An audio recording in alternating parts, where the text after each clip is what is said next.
This is Friday, June 3rd, 1988.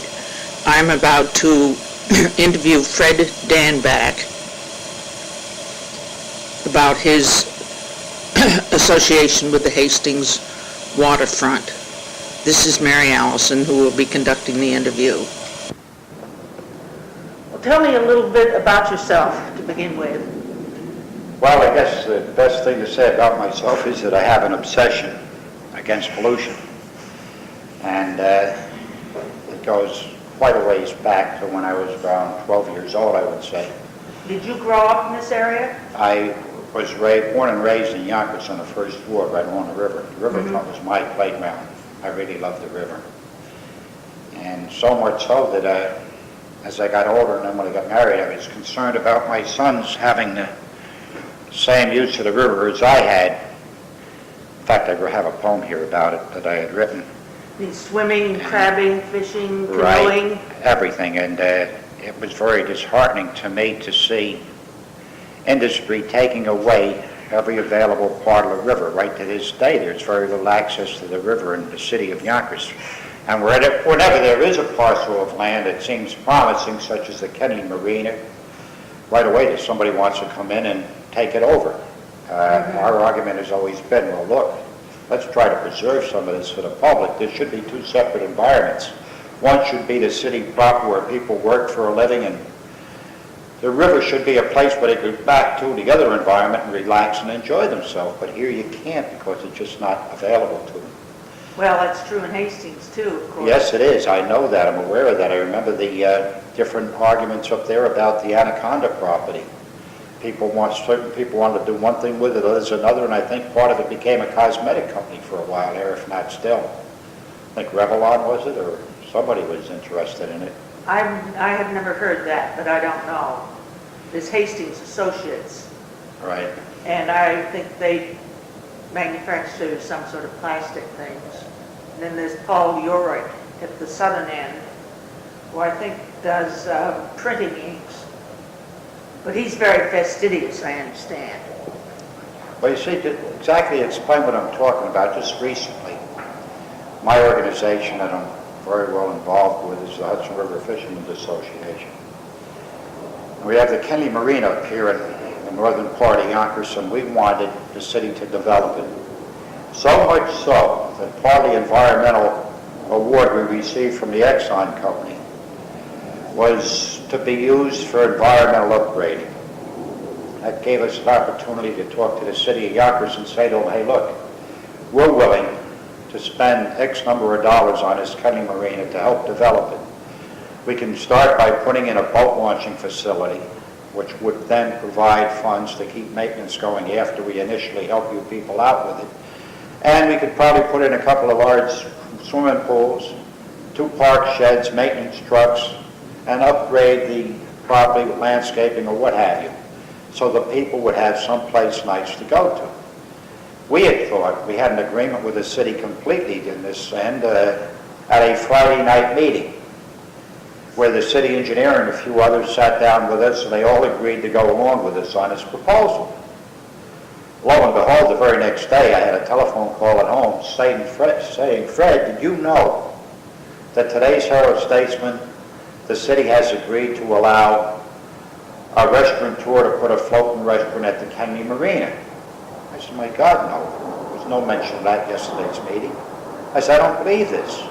I said, if private enterprise of any kind is going into that marina, we're going to withdraw our offer. And we did. Now, the funny part of it is, this restaurateur had promised to landscape the area and all, and do a lot of upgrading. He backed out on it. The restaurant, to my knowledge, still isn't operating, and the place is just as bad as it was before we started to request that it be fixed up. And this is very disheartening because, you think you've made some inroads along something for the people, and then all of a sudden it just wiped out by, well, that's what you call bureaucracy, I guess. Well, now I want to focus on your association with Hastings. You worked at Anaconda? I worked for Anaconda for 18 years. What were the dates? Excuse me? Can you remember the dates? Well, December of 1950 I started. And I left, I believe it was in 1969. I did, in May of '69. Uh-huh. Well, what did you do there? Well, among other things, I was a union president the last part. When I left, when I quit the job, I was a union president. And prior to that, I had all sorts of jobs in Anaconda, running different types of machines and what have you. But the thing that was very disturbing to me was the pollution. And it was around that time that I was very well associated with the shad fishermen. Well, I was always associated with them, really. What had happened, I became very friendly with the shad fishermen over the years because I'm also the commander and I was an officer then of the U.S. Volunteer Life-Saving Corps, a rescue unit that operates on this river to this day. I'm a board member of that now. And the thing was, by being on the river all the time, I had a very good opportunity to meet all the different shad fishing companies who came to the Hudson for their yearly shad fishing, which they made a living off. So it disturbed me very badly when I had seen shad fishermen lose their whole week's catch because the fish were saturated with oil from the river. And other different types of chemicals were embedded into the fish so bad that Fulton Market refused to accept their weekly catch. So they were losing their livelihood, and I couldn't understand for the life of me how one business that's making a profit, selling something, can affect another business which sells stuff that they're affecting, or tries to sell. Well, did you see the pollution from Anaconda? I certainly did. I noticed. Whereabouts was it? All over the company. From underneath the docks, there was large amounts of oil leaching into the Hudson River. Where was it coming from? It was coming from, first of all, this is what amazes me. It kept coming into the river, and I kept calling the Coast Guard, and all the company was getting very mad at me. They couldn't do a heck of a lot because I was right. I mean, I wasn't lying. All I wanted at that point was them to have them stop it. I would have been satisfied. But instead, they bawled me out and told me they're not paying me to look for pollution, they're paying me to produce for them. Arguments like that came up. But I stubbornly resisted that, and I kept after them for it. And it got so bad, it actually became funny. I was so involved with the Coast Guard at that time to make them stop losing that oil into the river, that the company had to drill through the floors of the entire plant to see where oil was. It was all coming out all over the place. Well, that's what I was wondering. Which plant was it coming from? The whole plant, North and South Mills. The whole Anaconda plant. Where did the oil come from? Well, that's what I'm getting to. What had happened, they had an oil supply tank that was leaking, and they were losing 1,000 gallons of oil a day. And they weren't even aware of this. They just kept filling that storage tank up and assuming everything was fine. Was it underground? Right, it was under the floors, the concrete floors of the company. Now, what had happened there was they drilled holes through the floors of the different parts of the company, put in these huge 500-gallon tanks right in the department on the floors, and they were pumping that water up from under the floors into this tank, and they had a valve in the middle of it, which they opened, and water would first come out until that tank filled up with oil. Then they were putting 55-gallon drums under it and saving the oil, catching the oil. And all of the tanks were producing oil, and it became funny because the guys in the mill came along with a can of paint, and they put Danback's oil well number 2, number 3, number 4, It was hysterical because people were saying to me, Fred, how's your wells? And the company was fuming because they had to do this on my complaint, see. So, what was the date on this? Can you remember? It was in 1970. 69 and 70 was the big years because that was the years that I started getting curious about that refuse. I thought I'd had it here, but I didn't. I have it at home. But what had happened, being with the Life-Saving Corps, they were building, in them years, they were building a purification plant in South Yonkers. And one of our life-saving stations was located there. In order to expand the area for the plant, they told us we had to move that station out, up to the North Yonkers. So we were moving trunks and material from that station, and lo and behold, I come across a piece of paper, like a regular ordinary piece of writing paper, and it said the Refuse Act, 1888. I picked it up and I was starting to read it. Oh my God. nothing allowed to be dumped into the river other than storm drainage and water. Anything else would be a violation of a federal law. I'm looking at it, I can't believe this. You mean to tell me there was a law like this? This is fantastic. So I talked to a few people about it, and they agreed with me. My thoughts was it must have been about 5,000 amendments against that law, killing it, you know. Otherwise, why do we have so much pollution? Yeah. So What's the number date, 1880? 1888. So I wrote to the government printing office and asked them what amendments were put on that law. And I got the shock of my life when a letter returned to me said none, that it was still a law. I said, it can't be, but it was. So with that, I went to see Congressman Dick Ottinger over here at the post office.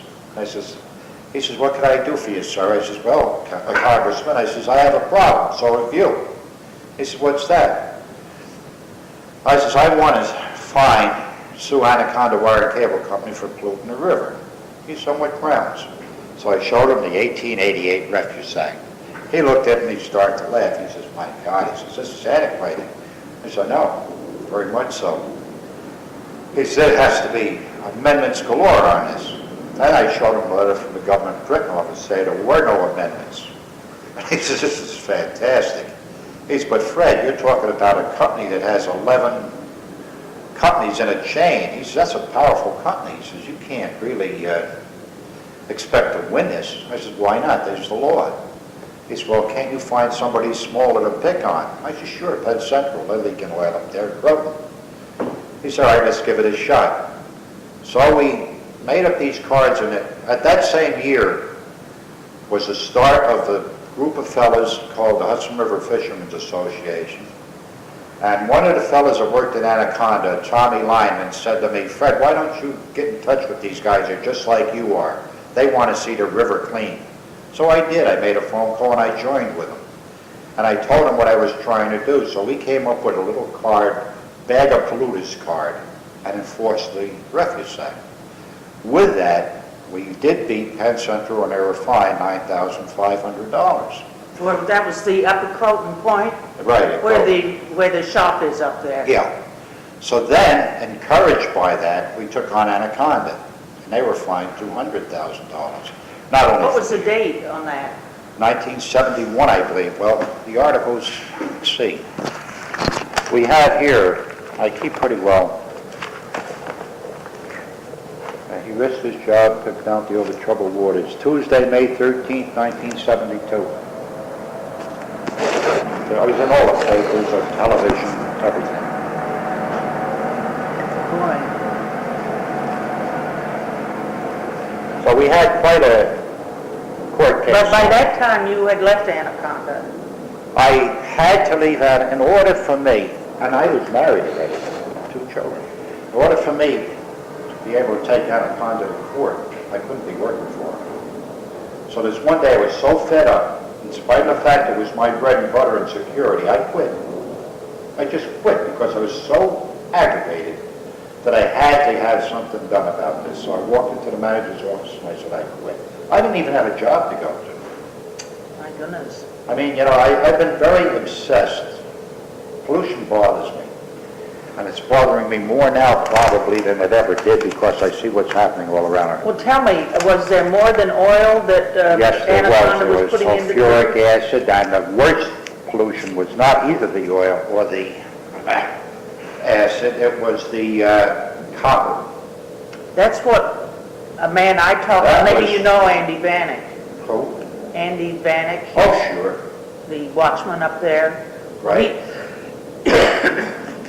It was either he or his brother who mentioned the copper. Right, the copper. We made them, at first I made them put in what they call capacitance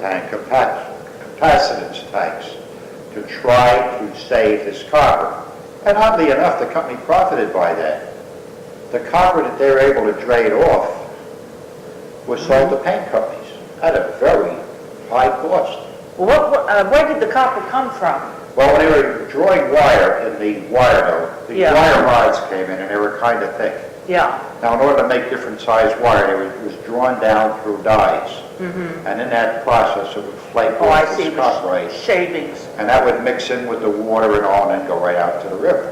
Uh-huh. And that is deadly to marine life, very deadly. And the whole bottom was just saturated with. Now, they said, oh, you're talking about a minute amount of copper. So what we done, we took cheesecloth nets and put it on the outfall of the pipes when it was entering the river.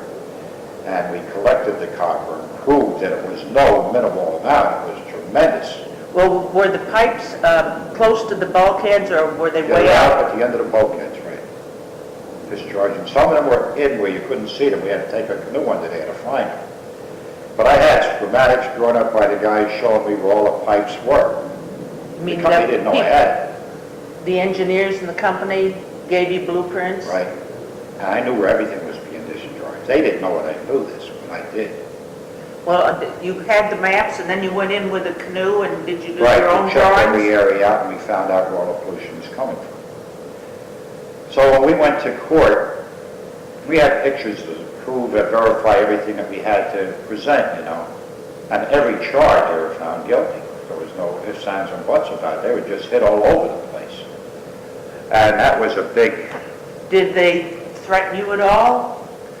Not directly. I think they were afraid to, because I was the president of the union, and we had the Refuse Act, and they knew that I wouldn't tolerate being threatened.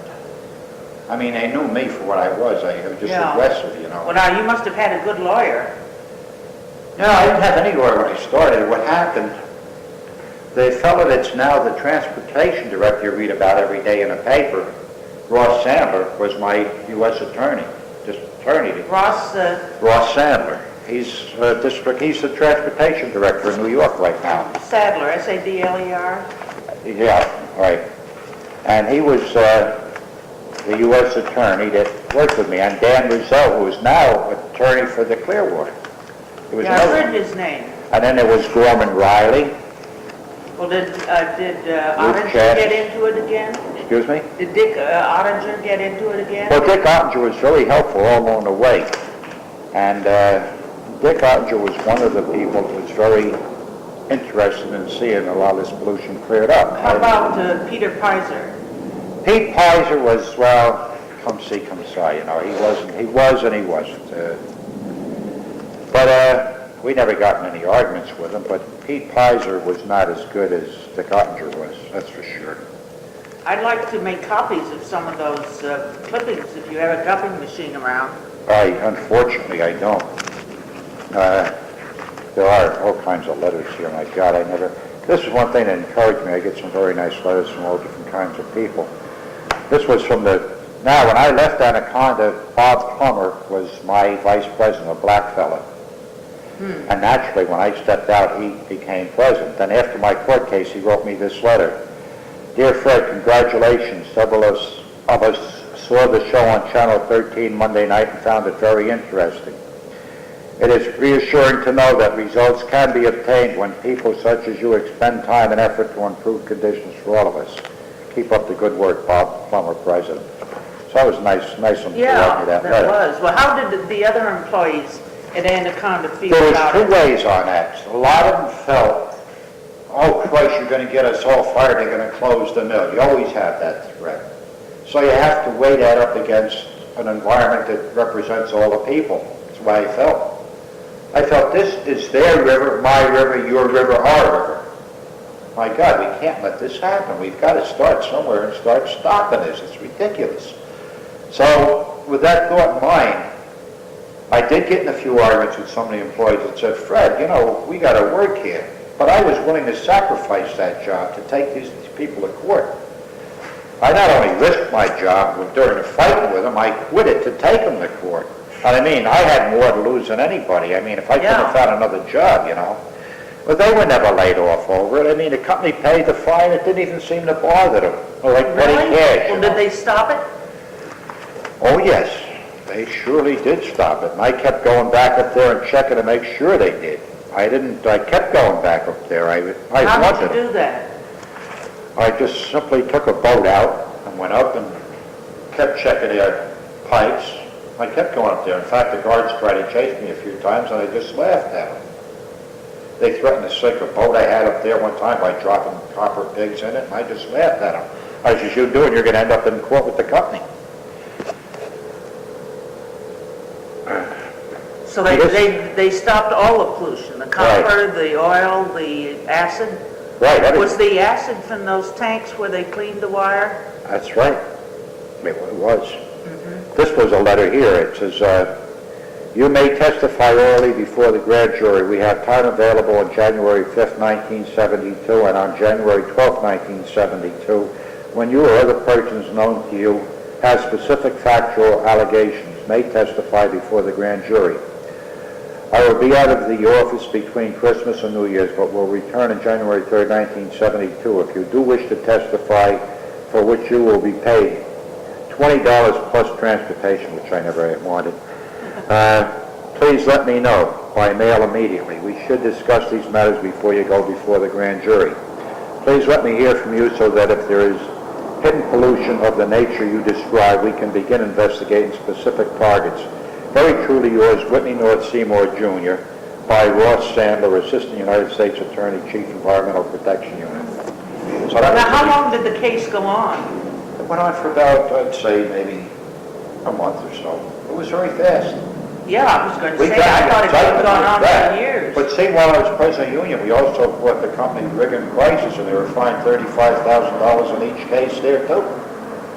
My goodness. Well, now tell me about your union activities. My union activity was, well, I was a union president that was very insistent that we live according to the contract. I did back up the men. I believed that any time a man had a complaint, you bring him into the personnel office and have him there with you to hear what they had to say. Or if there was two men involved over a job classification, I felt one of them had to be right and one of them was going to be wrong. So I wanted the personnel manager to pull out both of their files, and we determined from the files which man would be entitled to the job and which wouldn't, because the contract stated job upgrading will be considered through seniority and classification. Now, if one man had previous classification to do that work, he certainly would have been entitled to it if the other didn't. So I wanted to be fair, and they knew me to be a fair president. The thing was, too, that if there was a safety violation, such as brakes not working on a piece of equipment in a mill, I'd shut the whole darn mill down until they fixed it. I was very strict. Maybe more than I should have. I don't know, but I thought I was doing it right. Well, did you join the union when you first became employed there? You had to. It was a closed shop. You had to be part of the union. And the funniest thing, I never had any aspirations to be a steward or anything else. But what had happened, some of the people in our department was being picked on for unfair reasons. And I used to get involved. I used to fight with the foreman over it. And much to my amazement, when the nominations for a shop steward came up, they put my name in unbeknown to me. And I became automatically a shop steward.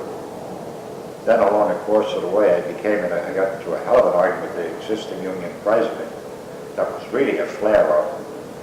And I beat him on the argument, and the people voted me in as president of the union to replace him. How long were you president? A couple of years. Was there any strike? There was no strike where you were there?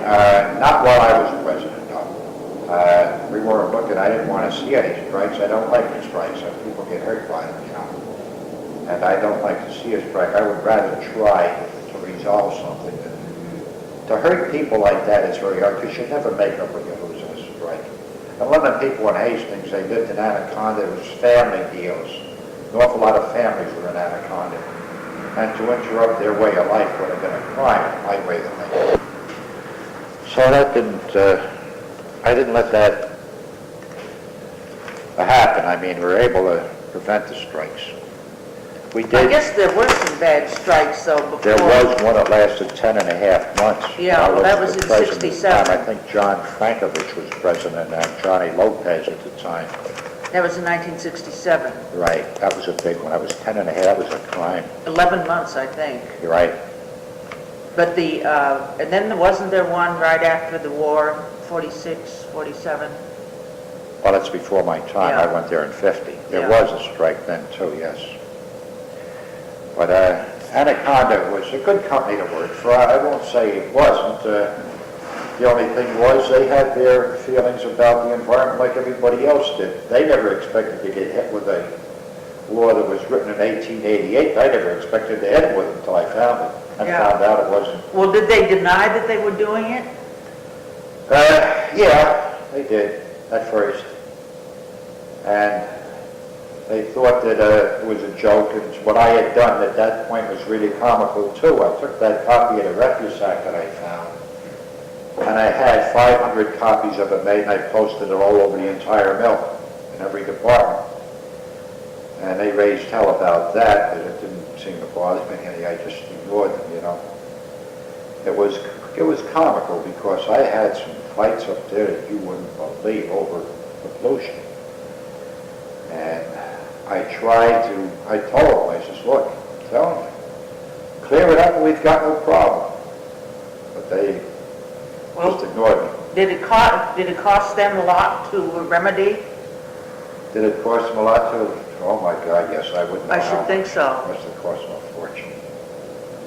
Way over the amount they were fined. It sure did.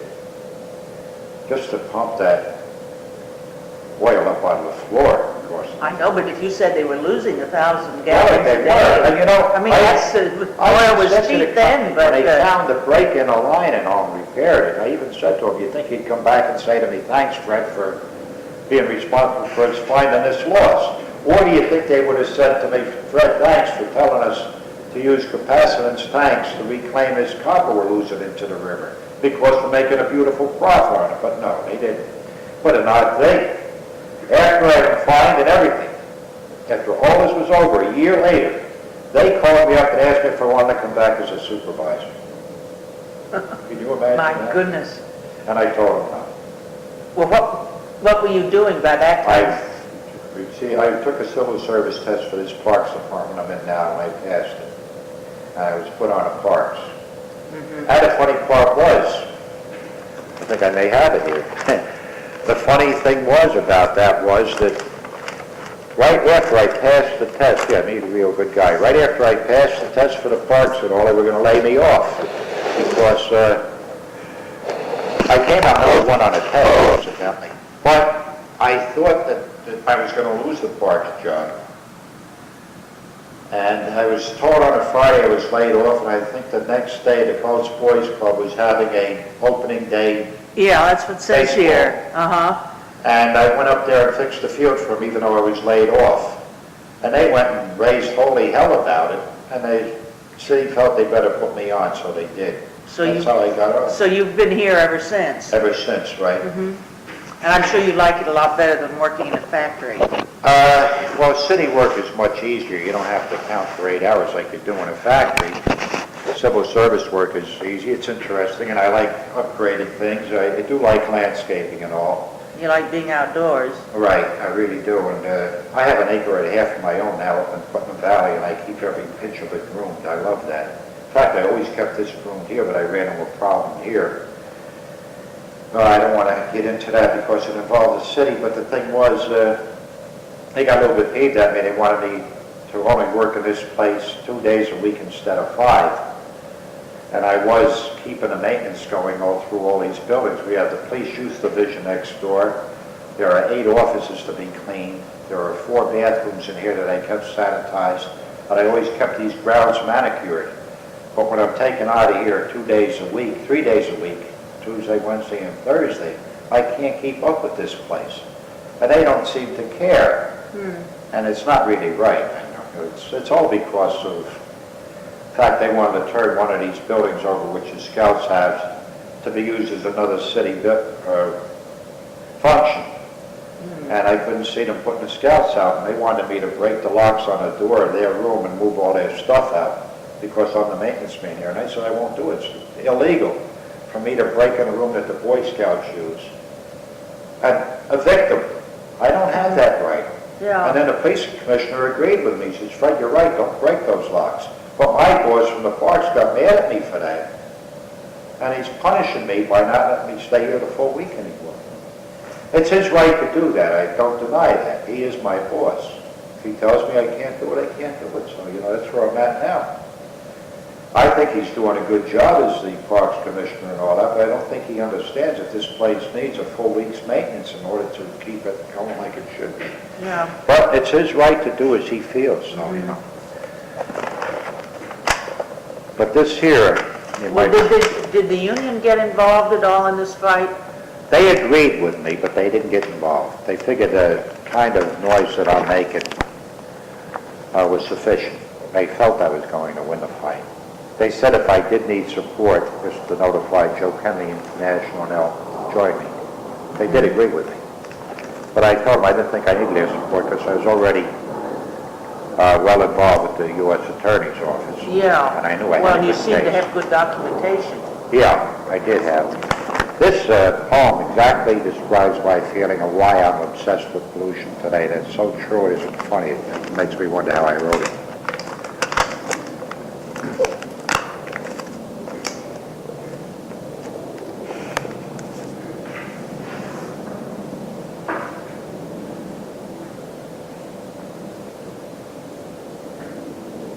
Yeah, well, you obviously love the river.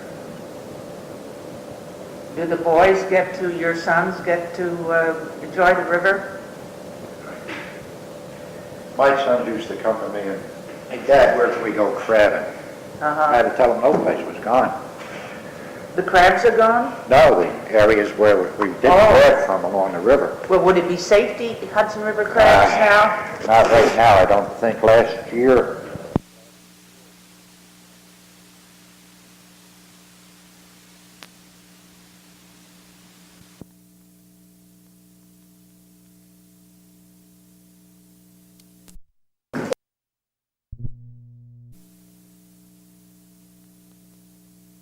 as far as the polychlorinated biphenyl or PCBs was concerned, since the crabs had no fatty tissues, it didn't seem to affect them.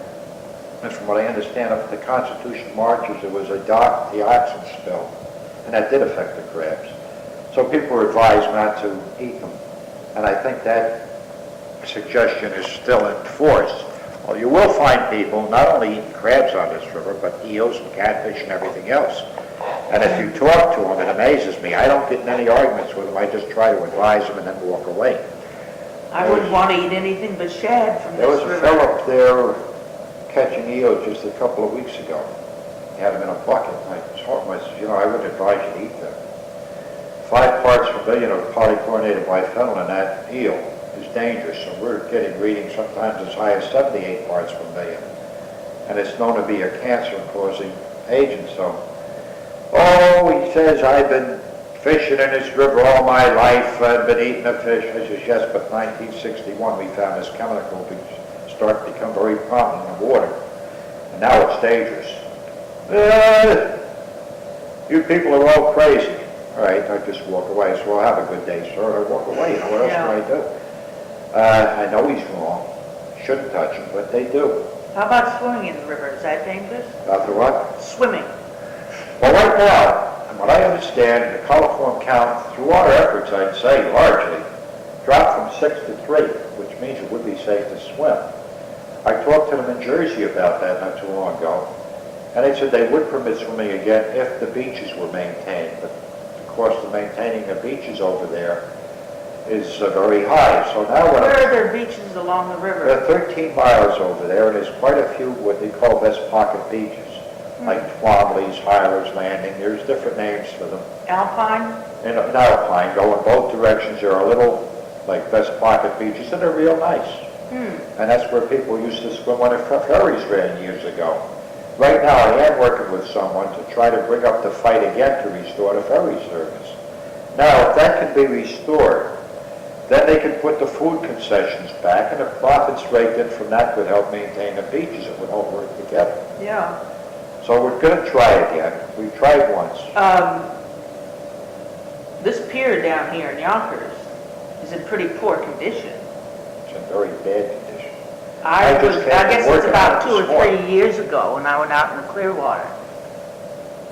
I just came from working on it this morning. Every year, my life-saving corps provides a boat to the Parks Department and myself and another fellow, Frank Kendrick, and we helped put fenders on the end of the pier so that the senior citizens boat ride can take place, which is Monday.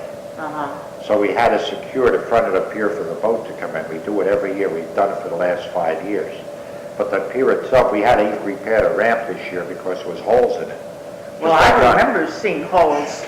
So that's all fixed right now for the senior citizens boat ride, but then it's going to go to hell again. Nobody's bothering to fix it up like it should be. My feeling is that's a landmark in Yonkers and should most certainly be restored. The pier was built, they almost made a restaurant out of it. Yeah, I know, I heard that. We protested the hell out of that too because it's not the right thing to do with it. It was made for public use only, for recreation. It's right on a sign on a pier. Well, where the hell they get the nerve to tell a guy, yeah, you can make a restaurant out of it, although he backed down on it now. That would have been wrong. It would have been a crime. You see, bureaucracy works that way. You could have a riverfront park like we did have here in Yonkers years ago, Ludlow Park. Council votes to allow it to become a shipbuilding company. Nobody questions it. Nobody says you can't do that with a park. Parks are dedicated, and they just do it, and they get away with it. Now I think people have got to learn, hey, look, wait, woo, stop, you can't do that, and protest. But you know, that's the funny part. How many people will? Apathy is the word there. I mean, if you had people working together, well, you need more leadership to it. I mean, you have to have somebody to start these things. Like, up where I am now, I became a prize troublemaker up there, I guess. There was a fellow wanting to put in 75 condos. This is fairly recent. And he got the blessings of the council. I went up and looked over the area and I said, no, I can't do this. I went to the public hearing on that, the presentation by Joel Greenberg, the developer. And he gets up and he's pictures showing beautiful greenery and this and that, and he says, well, he says, so help the tax base and putting it out, it'll be a great thing. He's saying all this and I'm just sitting there listening. And after he gets all done, he says, anybody got any questions? I says, yeah, I have. What makes you think you're going to get away with this? Well, after everybody's agreeing with him, for me to stand up, my wife almost went through the floor. She nudged me, and I was just, shut up, but we're new in here, and nobody knew us. I just looked at her, and I says, just let me alone. I says, why? I says, well, simply because that's wetlands. And I'm pretty sure that there will be laws and stuff to protect that area. I says, but I said, then I tried to use some psychology, because I didn't know what my chances were to beat this. So then I says, I really believe that this has to be looked into. We have to see about the prospects of this thing. I think there should be more research done on it. And I said, but I think the council up here is a good council. I said, I don't live up here long, but I'm sure the council will consider the fact that we may be endangering the wetlands. I think they'll take it into consideration because they kept this down pretty good in the past.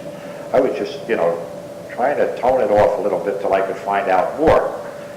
Then after the meeting, I called Bob Boyle, our president of the HRFA, and I said, Bob, I want to spend some of our money. He says, for what, Fred? I said, I got some jerk up here who wants to put in 75 condos. And I'm pretty certain it's going to be affecting a wetland area. He also wants to use gravity flow sewage treatment, which is against the law to my knowledge, because anything over 40 units would require a secondary sewage treatment plant. I would like to get Carpenter's Associates here. I know they're very expensive and they'll probably run us about $7,000, but I'd like to call them. I says, I need your approval. He says, go ahead, Fred. So we hired Carpenter's Associates to do a study on the wetlands, and the good thing about Carpenter's Associates, they will back you up in court with their findings, if need be. It wasn't needed. Their report was so strong that the council turned this guy down. That was the end of that. But not before we also started another fight. They agreed that, yes, I was right, that they did need a secondary sewage treatment plant. And that was my big weapon, because the nearest secondary sewage treatment plant was 7 miles away, which now means the sewer district has to go through. And the people that district goes through has to pay sewer tax, even though they don't get the use of that sewer. But when they found that out, I had people swarm that town hall, and then the council said, no, it's out. Now, they you want- know the little beach in Hastings called Willow Beach? Yeah, I think that must have been very nice once from That when I was was. talking to the old timers. When I heard about it, I used to swim in the river up at Osney, Scarborough. And I was looking for a place around Hastings where I could swim. Well, I went down there and broken glass all over the place. You wouldn't dare. it's a shame. I think, like Hastings is a nice little village, I think that they get poor to think there. Now, they have very little waterfront. You got the Tower Ridge Boat Club still there, I believe. Yeah. What little is left there, the people have got to learn to preserve that. They've got to fight for everything, you know. Don't let it happen there what happened to Yonkers, if you can stop any of it, whatever's left, because Yonkers is a crime. The things that they've done here without considering that majestic Hudson out there kills me. It really does. It's a shame because they could have done so much better for it. Now, this Pier Pont housing here is ridiculous. It really is. If you walk over by the city pier and look back, you'll see their big sign showing a Pier Pont project. Yeah. When you really look at it, you'll start laughing because the background that they're showing there is beautiful. But what is the background really? It's junk, and it's going to be junk. It's not going to change. This is like trying to sell you a bottle of pure, clean water that's really contaminated. I mean, it's the same thing. They're lying. All they want to do is build that junk, get a fast buck for it, and go somewhere else and spoil that too. What should be done with that area? In a city as big as this, it should be the second environment for the people to go to and relax. It should be a beautiful park with trees, shade trees, benches, whatever. Yeah. It should not be used for any damn condominiums or anything else. It really shouldn't. Well, that's what's happening all And along that's the what's river. happening, and it's a shame because there isn't enough people to fight. Yeah. I would have been right in the middle of a fight against that guy if I had still lived in Yonkers. I would have been involved up to my neck, maybe even shot. I don't know. It's just one of those things, you know. Yeah. Well, did you find your fellow employees at Anaconda sympathetic, or were they caring and concerned the way you were? They were very agreeable with me, very much agreeable, in spite of the fact that some of them thought it might have cost them their jobs. They seemed to be pretty agreeable. They knew what I was trying to do. They did agree with me to that end. They just said, Fred, I hope the company don't say we're going to shut the plant down. I says, look, this company, after being caught 3 times rigging prices and paying $35,000 like it was nothing and walking away, is only going to pay the fine and be forced to stop. They're not going to lay you off for this. They didn't.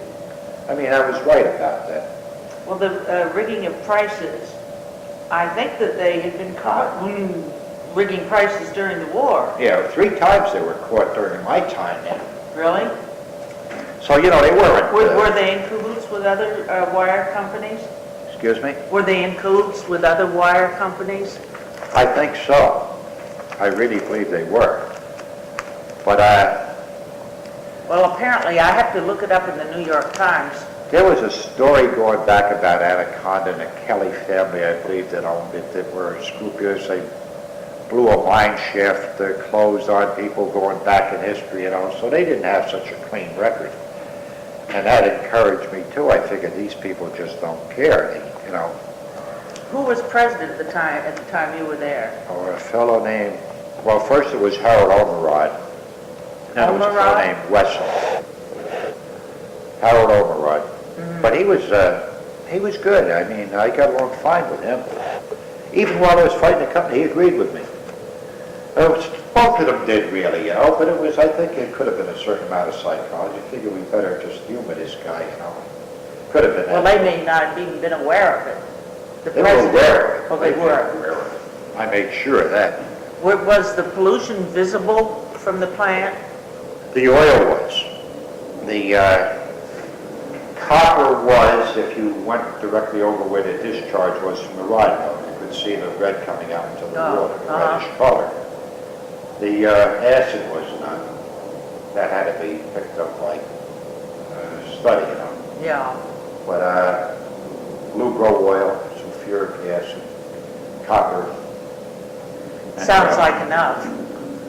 Sounds like plenty. Yeah, it was very bad. Was the copper swept downstream? Yes, or it did it was. go into the mud? It was all in the mud for about a half a mile downstream in both directions. I was going to say, did it We go had brought upstream up, too? we sent scuba divers down and brought up buckets of the mud, kept going to see how far it was traveling, and it was bad.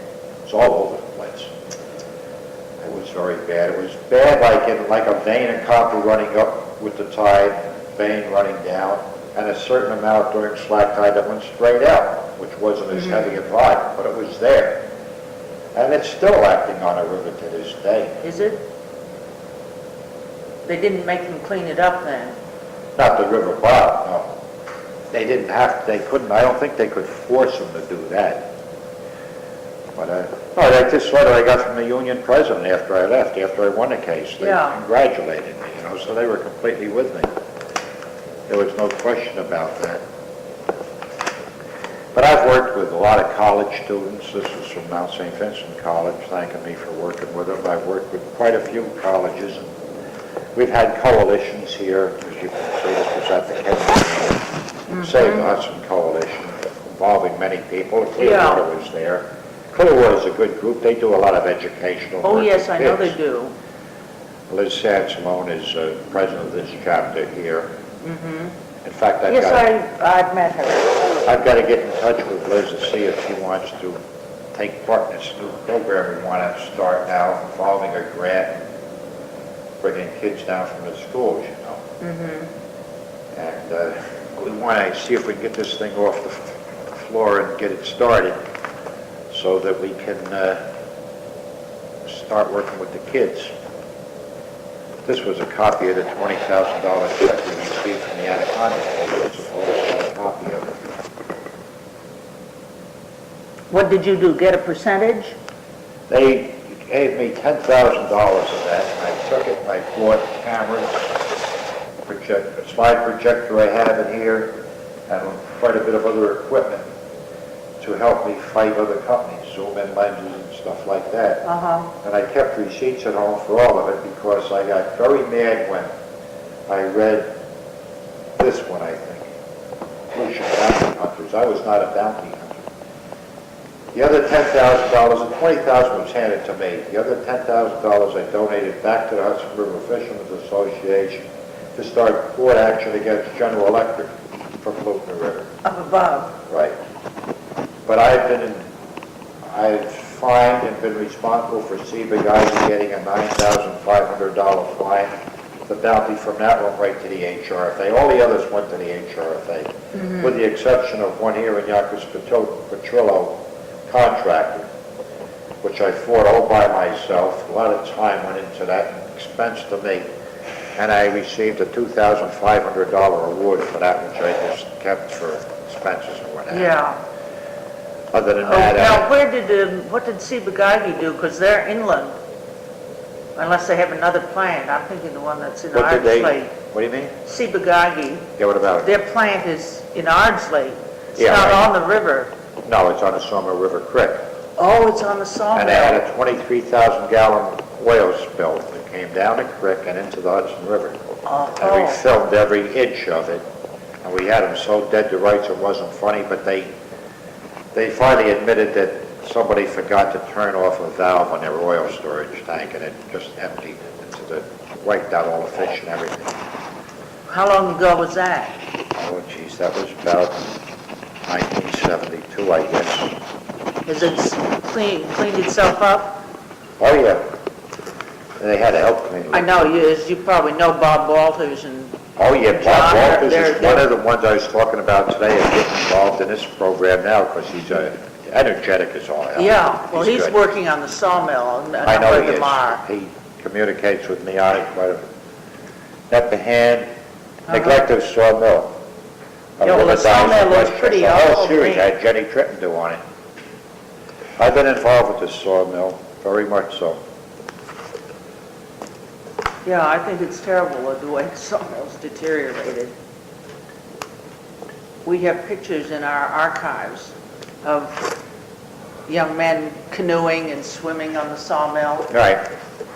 Up by Stawford's, there used to be a pond there where he did a lot of swimming. Well, there used to be one for Hastings, Tompkins Avenue. Oh, yeah, I know the area you're talking, right? We've got a photograph of that swimming pool. It was taken about This was 1929. the letter I got from Annie Aristoff, U.S. Attorney, on the 2005 bid on the contracting award.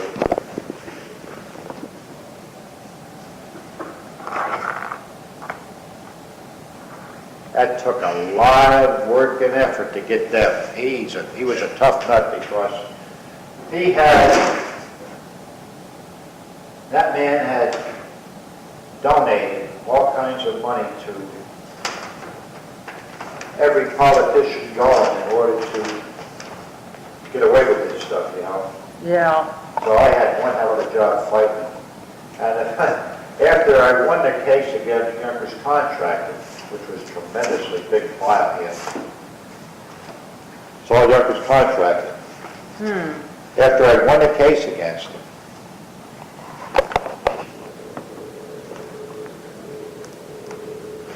I was surprised as all hell that the judge called me into his office, in his chambers, and he said, "Sit down, Fred." So I sat down. I didn't know what he was going to say to me. Then he reached down, he opened the bottom drawer of his desk, poured out a bottle of whiskey and 2 glasses. He said, "You got to have a drink with me." I said, "Well, Your Honor." He said, "I've had this man before me 100 times. It's the first time I got a conviction against him." Imagine it. Yeah. That's tremendous. But, you know, that's the way it is. I found out that you, myself, or any person can definitely get things done. If you put your mind down to it and damn insist on it and fight it, you will. You'll succeed. Yeah, well, you have to be knowledgeable, though, too. Well, up to I had no knowledge, really, other than the fact that at the time that I didn't think it was right for Anaconda or any other company to dump stuff into my river. I mean, that's my backyard, you know. Yeah. And other people are making a living from it. That's all I went by, and I didn't want anybody to tell me, well, we just took a test tube, and I don't want to hear that. It don't belong in a river. The refuse act says nothing other than drain water. Don't go show me a test tube. Take your test tube and drink it. Has anybody questioned the Refuge Act now that you've made it well known? Well, there was a lot going on. We were succeeding all over the place with court cases, and I knew there was no 2 ways about it. I knew that while there was no amendments over the years, there was going to be. Well, that's what I was just thinking. And it did happen. Nixon came out, naturally the industry that donated to his election. Campaign. Got to him, their lobbies ran to Washington, screaming to Washington. I knew it was going to happen, we all did. And he came out with what he called a permit system. This permit system was going to allow a company to discharge this year, but next year they had to cut their discharge 10% and so on until 1980, when everything would be clean. Yeah, this is 1988 and it's not. So, you know, I knew it was political rhetoric and all that sort of jazz, but there was nothing you could do. Here's a president, gave a presidential okay to run a permit system, put a moratorium on a refuse act, which was a crime. Nixon is responsible for a lot that we're living with today because he was in a position where he could have let it keep going and let us clean up this environment. But no, a rotten political bum had to go ahead and put a moratorium on an act that was the only act that had no loopholes for these companies to get away with it. And he goes ahead and stops it by putting a moratorium on it. Yeah. I tried to knock out that moratorium by getting enough people together to get a referendum vote and try to restore it, but I couldn't. There wasn't enough people that really understood what I was talking about. And I didn't have the time or energy or money to get enough of this material out so people understand. So we were beat on it. So then how do you get a place like Exxon? John Harris Cronin had the answer for that, Clean Waters Act. So we're nailing them on that now. And I think now at this point with all these environmental organizations working as they are, I think we've won a good part of the battle because now they're afraid to come out against us. They have to figure, well, these guys are right. We've got problems with garbage, population explosion, what have you. Acid Not rain. enough, we've got the AIDS problem, everything else, you know. We better start listening somewhere online. I think to a point they are. Not fully yet. That is yet to come, but I think that we're going in the right direction. My big fear now is what happens when a Bob Boyles, Don Perone's, Bob Walters, Art Clokas, so on and so forth, John Harris, I can go on and on. We're all getting older. Oh, but young people will want to take see their young- places. We want to see the young people Oh, I'm understand. sure they will. I think so too, but we've got to help them. to I'm sure they will. We've got to, on their level, explain to them how darn serious this is. Just as a joke, you know, I won't mention a name of a brand, but my daughter just built a house up there in Putnam Valley, and she was anxious to move in. The only thing that was holding her back was that she had to have an approval of her well water, which they didn't bring up yet. So what she did, she went and bought a certain brand spring water from a supermarket, Uh-huh. put it in a test tube, and brought it to the laboratories to get an okay so she could get her well in. It did not pass the test. It was contaminated. Oh, my goodness. This is stuff they're getting $1.25 a bottle for. Oh, Well, it's hard to well, believe. It's true. I said to her, Jerry, you were cheating. You found out you're not the only one. They were cheating too. So Jerry told the testers, and she brought back the first real sample from her well, and it passed very good. She had to tell the guy the truth of what she'd done. And he sort of laughed. And he says, well, you know, we found out that this particular water isn't as good as they say it is. It didn't pass the coliform count. Oh, my goodness. So you see it all over the Yeah. place, people are cheating. I see it's after 2, and I know that's when you go home. So I'll turn this off. I just need to get a little more information from you.